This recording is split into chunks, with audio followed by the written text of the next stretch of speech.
Guys, it's the Peaky Pundit here. I'm outside Old Trafford. United have just lost 2-0 to Cardiff City on the last day of the season. Before we go on, listen, I just want to introduce the Unofficial Pundit here. Check him out on YouTube, check him out on Instagram. Don't forget to hit the subscribe, like, follow, share buttons and all that jazz. But Kaz, listen, thanks for joining us, for both of you. But look, coming into the game today, after last weekend drawing to relegated Huddersfield, we thought coming into the game, we finished the season on a bit of a high, paper over a few of the cracks that we've seen over the last few weeks. What were your thoughts on the game? Do you know what? I'll be honest with you. Just one of them results. More of the same, really. Because if you look at it, let's be honest. Out there, it's probably a good result. I'll be honest with you. Why I say it's probably a good result is because, number one, if you play well like we did in our first 10, 11, 12 games, you keep players like Young, Smalling, Jones. You give them new contracts because you think, oh, do you know what? It's not as bad as everyone's making out. Yep. The other reason why I say it's probably not the worst result is because look at those players out there, truthfully, between you and me. Yeah, even you, Nick. Who would you keep? Realistically, realistically, nah. Who would you realistically keep? Who's good enough? Stats-wise, potential-wise, who's good enough? For me, the only person I'd probably look at keeping and be bothered about keeping would be Rashford, purely because I think a lot of pressure's been put on him, and people are saying he's not good enough or whatever. The guy's 21 years old. He's inexperienced. He needs a figurehead number 9 up there. He's carrying our team through injury this season. Well, I was just about to say, after his injury, he was the second best performer under Ole under the first 12-13 games. So throwing him under the bus ain't going to work. At the end of the day, they shouldn't even be playing him that much. But, Cass, listen, how much does it frustrate you that, look, Ole come in, we went off to a flying start, he was the best thing since sliced bread, we're all on the high, got the contract, things haven't gone our way, and now all of a sudden fans are coming out saying Ole's not the right man for the job, Ole out. What do you make of that? Whether he's the right man or not, I see him taking the club in the right direction. Yep. Now, in 3 years' time, he might not have won anything, but I reckon he builds a better team. Yeah. Okay? So that when somebody else comes in, because I reckon, for me, I believe, because he's a fan like us as well, and he loves the club like we do, I believe in 2 or 3 years' time, if he realises, you know what, I built a good team, but I'm not the right man for this, I believe he'll step back and say, do you know what, somebody else needs to take reins here. Now you've got somebody else to come in, because if you look at it, everyone thinks, I'll get this manager, get that manager. We tried that with LVG. Yeah. Who's got more experience than him? Let's be honest. Yeah. No one. Then we've tried that with Mourinho. Who's got more experience than him? Nobody. So it's not just about, oh, he's not the right man. It's those players out there that ain't good enough. And there's a lot of them that ain't good enough. Let's be honest. James, look, coming to you, we just said it there, that, look, Ole, he's a sort of character that if he honestly thinks he's not doing the right, job, he'll step back himself. How does it work? Because obviously he knows the fans' passion, he understands the fans, he's been a player of the club, so he knows what we want. But then you've got the board who seem to be on a completely different level altogether. Obviously there's a clash. What's going to happen moving forward with that? Well, they're going to have to sit down at the end of the season and work something out because it can't carry on going like this. And I know a lot of people keep jumping on Woodward's back, and I'm not defending Woodward, but in terms of moving our club forward, money-wise, he's the best man for it. So you said we just need a director of football? Just stop making this geezer letting this geezer make football decisions, because clearly he's no good at it. And at the end of the day, they can't blame him for that. The geezer's got no football experience. You knew that when you signed him up. So leave him alone, move him away, put him back in the back room and let him crack on with figures and leave the footballing decisions to the footballing people, because it's just not right. Cass, moving forward then, look, it's going to be a very busy summer ahead. Where do you stand? Do you think the board are going to be backing Ole? We're going to make the changes we need coming into next season? What are your expectations? I'll be honest with you, I can't see how they don't back Ole. How do you not back Ole? Yeah. Let's be honest. You can't get a manager in, see how bad it is, and not back him. You've got to spend money. Everyone else is spending money. Yeah. Everybody else is spending money. So you're going to have to spend money as well. But I think we need to stop buying these so-called superstars and so-called players that YouTube players. Yeah. We need to start signing players. That's why I'm so happy about this Daniel James thing. And I really want it to be done, because the way I look at it, he's 21. 15 million in this market is nothing. Nothing. It's literally nothing. So if it works in 3 or 4 years, lovely. If it don't, what have you lost? You can probably sell him in 3 or 4 years. You can probably sell him for the same money. Yeah, if not probably more. A bit more. Yeah, if not more, because that's how the market's going. So what have you lost? Is that where the club's going wrong? You touched on it there. Look, we signed Ronaldo for about £12 million. He was far from the finished product, but he come in and with the right coaching and whatever else, he's now obviously, That's what Ollie's already said. That's the type of mould of player that he's looking for. The Rooneys, the Ronaldos, who are not finished, who come in, who are hungry, young, and want to prove themselves at the best club in the world. And that's what we need moving forward. As a United fan, has this been one of the worst seasons you've seen at the club? Yeah, it's definitely up there.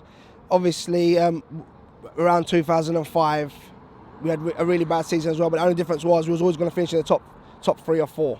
Yeah. So it wasn't that bad. This, it has to be, because when you look at it, Liverpool could win the Champions League. City do the domestic treble. Is it? Just from a footballing perspective, it's like the club it's turned into a Mickey Mouse club. All the decisions are wrong. But this is what I was going to say. From going from being the leading club in English football for the past 2 decades, how upsetting or how frustrating is it to see us falling well behind teams like Liverpool, City? It's heartbreaking. It's just heartbreaking. I'll be honest with you, that happens the day you bring in someone like David Moyes. And I don't want to disrespect David Moyes too much because I just think he was way out of his depth. But you bring in David Moyes and then you totally go against your last 30 years, at least, of what I know, is playing style by bringing in Marouane Fellaini. Obviously, look, Vidic, Ever and Ferdinand leave in one summer.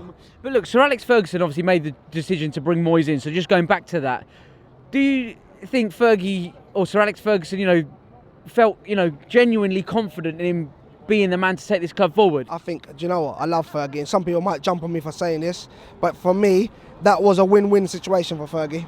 If it works, what a master. He's still pulling the strings from behind the scene. Look at what he done. If it don't work, Fergie. That's all they're ever going to sing. So it was a win-win for Fergie. That's the honest truth. I don't understand how, he was great for us. And do you know what? The best for us. But does that make him qualified to choose who the next manager is? Come on. With Moyes that they were going to be able to have their little influence over him. People behind the scenes would still be making decisions for him.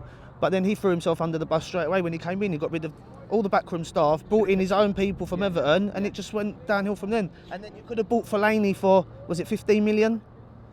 You waited a month because you couldn't get any of the targets that you said you wanted to get live, and then you ended up paying 27 million for it. Just before we wrap up then, Cass, listen, give me a bit of a review, sum it up for me of the season. How was it for you from start to finish? I'll be honest with you. For me, as stupid as it sounds, I think we've ended on a positive, because I think if Ole come in and we carried on doing well and we finished third even, which we could have, we would have made a couple of signings, but we would have thought it was a lot better. And you would have seen a lot of these same players still playing. So they know there has to be big changes. You've heard Ole saying it. There's got to be big changes next season. And that's what we're all hoping for. Let's be honest. Hopefully, yeah. Do you think he'll be a bit of a yes man, or do you think, look, this is the most important summer for Ole as a manager in terms of, making his mark on this football club and this team, and sifting through this squad? 100%. I just think give him the time. You trust him, let him do what he's doing. You've got to give him 3 years. And like we said earlier, if he doesn't do what he feels is right by the club, I genuinely believe that Ole's the sort of man that will lay the foundations, walk away, someone bigger can walk in, make a few additions and take our club where we need to be. Quick question, that thing you asked about yes man, does he seem like a yes man to you? No, I don't think he does. I don't think he does. I think he wants to do things his way, but I think it might not happen for him, because if everyone thinks by going out and signing 3 or 4 players that's going to make us title contenders, it's not. Not at all. It's not. To be honest with you, and this is just my personal opinion, I'm prepared to sit tight for the next 3, 4, 5 seasons, because I'm quite realistic. I know that it's not going to turn overnight. I know it's not going to take one summer. I think the club need to remain patient with Ole. Whether we finish 6th, 7th next season, if that's what it is, that's what it is. It can't be any worse than it's been. But we need to have some sort of consistency to whoever's in charge. What club we want to be, how we want to play our football, the types of players that we want playing for us, and stick to that. And this is why I said the Daniel James signing for me, if we get him, which I'm praying we do, is a good signing, because I said, I don't know if you saw it, I said it about Sanchez ain't a bad player. No. He might not have been good here. He's not the right fit for United. He's not the right fit for United. Mata, not the right fit for United. They weren't the right fit. Daniel James is, because he's a winger. We don't have no wingers. No. I got so frustrated, I had an argument with my own brother and said to him, we was arguing about why is he playing this diamond formation. I hate it. And he said, he turned around to me at one point and went, bro, we don't have any wingers. We don't have any wingers. So what are you going to do? Because really, if you look at it, Martial ain't really a winger. He wants to be a striker. But talking of Martial, since he signed his contract, like, his poor form has just been so consistent week in, week out. Where do you sit with him? Is he a player who you believe in? But he's a confidence player. But man, is he the only player that's been poor? Or they all been poor? And I think so. For me, you got to look at it like this. Yeah, he came in when we first signed him. Was unbelievable. Was our top goal scorer. First he started as a striker, that's where he was meant to play. Then Mourinho comes in, takes his number away, which is a big thing for a young player. Strips him of his number and gets an old man to replace him. Yeah, Zlatan was good, but he's an old man. He was never going to last. Then he replaces that old man with Lukaku. Now Martial's had to be in and out. Last season, before we signed Sanchez, Martial was playing really well for us. He signed Sanchez. Why not sign a right winger? Why sign someone to replace Martial's side? That must have knocked his confidence as well. Coming into this season, he said he didn't want to sign a new contract. I don't blame him. Now he's signed a new contract. 5.5 years is a long time, bro. To commit yourself to a team. For then the fans to just jump on him all the time. So look, we've touched on Rashford, we've touched on Martial. The next one I want to touch on is Jesse Lingard. For me, I love him in my team purely because he chops around and he works hard and he injects a bit of sort of enthusiasm and energy into the squad. Where do you stand with Lingard? Is it time to move him on? He's 26, 27. To move him on ages ago, bro. Ages ago. This geezer's had so many loans. He's been farmed out to everyone. He keeps coming back, and we keep finding a place for him in our team. I just don't understand it. I just don't think he's good enough for Man United. I think he does work, but listen, work doesn't just win you games. It doesn't. Is he good enough? Is he ever going to be? Put it this way: would he get into any of the top 10 teams in the world? Yeah. Would he? Yeah. Do you think he'd get into top 10 teams in the world? No. That's where it is for me. We're not going to play with a 10 under Ollie, it looks like. His favoured formation is 4-3-3. That's what he played with Mulder. That's what he played with Cardiff. So where does Jesse Lingard fit into our team? He doesn't. Keep him on the bench. Last player I just wanted to touch on. Look, I'm not even want to talk about the defence because we know apart from Luke Shaw and Lindelof, the rest really at best. At least we agree there. You know, I hear people saying that Luke Shaw's terrible. I like him. He's played all season, made 2 mistakes. Yeah. And that's when the whole team's doing bad. The one thing I like about him is he's quite direct. But look, the last person I wanted to touch on, Big Rom up top. On his day, people say, yeah, he's a handful. I haven't seen too many of them days this season. Where do you stand on Big Rom? Put it this way. He was a guy, look at the size of him. He should be bullying defenders at the edge of the 100%. box. Does he bully any defenders? No. And when I used to see him for Everton or West Brom, he used to bully teams. And I thought when we were signing him, I was Team Rom, to be honest. I was like, I can't wait for him to come here, see him bully a few boys. When you're 2 stone overweight, you lose your edge. And wear Timberlands. You lose your edge. What can you do?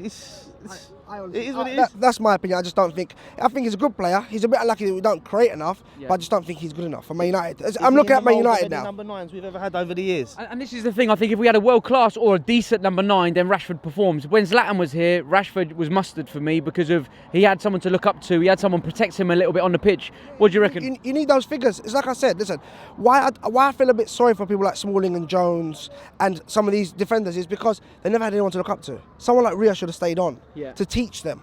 Would you bring him in as a director of football? No way. No. Who would be your director of football? It's hard because at the end of the day, it has to be. What is a director of football? There you go. Do you know, I'm not out there scouting these people. I know about all these people who fit that mould. So for me, it's hard because who do you bring in? Yeah. Now, people are saying Edwin van der Sar, but it has to be someone who's low key. Not into all this social media stuff. Yeah. Don't retaliate. Who? And I'm not talking about Edwin van der Sar. I'm talking about Rio. Rio's not low key. He's too social media, too loud, too hyped. You see him. Look at the things he does when other teams score goals. When he's working on the panel, he's doing all these stupid videos. The one with Glenn Holt. That's not Man United. Come on. You need to be someone who the media can't get to. Who's classy. Who's got that. He has to have that swag. I'm not saying Rio ain't got certain swag, but he hasn't got that. To understand what it is to have a big role at the football club. Me personally, Van der Sar. I mean, people say to me, but he's not a director of football. He's basically doing Woodward's job at Ajax. I don't care. Him and Overmars have done a great job. This group of youngsters that Ajax have brought through in the last couple of years have been really good.